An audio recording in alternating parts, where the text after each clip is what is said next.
வணக்கம், நான் உங்கள் ஜெயா. இன்றைக்கி நம்ம இந்த வீடியோவில் சைக்கலாஜிக்கல் நாவலை பற்றி பார்க்கலாம் வாங்க. சைக்கலாஜிக்கல் நாவல் வெளிவந்த பீரியடுன்னு பார்த்தீங்கன்னா 1913லேருந்து 1915ன்னு சொல்லலாம். முக்கியமான எழுத்தாளர்கள்னால் Marcel Proust, James Joyce, Dorothy Richardson தான்.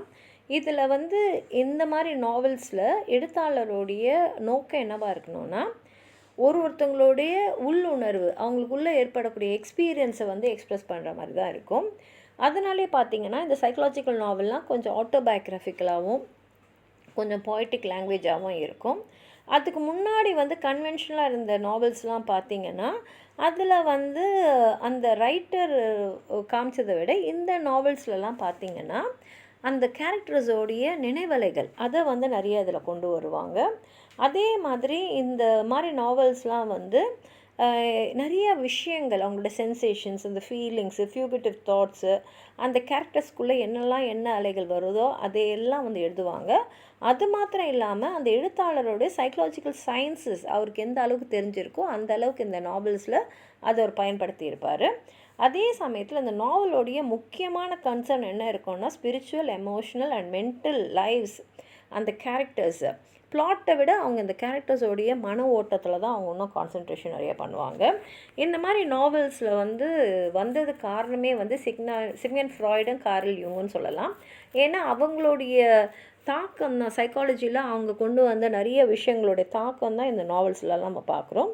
ஹென்ரி ஜேம்ஸோட நாவல்ஸில் பார்த்திங்கன்னா இந்த அல்ட்ரா சென்சிட்டிவ் ஃப்ளேர்னு சொல்லுவாங்க இல்லையா, ஒரு காம்ப்ளெக்ஸ் பர்சனாலிட்டிஸோட அனலைஸ் பண்ணுறது தான் அவருடைய ஸ்பெஷாலிட்டின்னு சொல்லலாம்.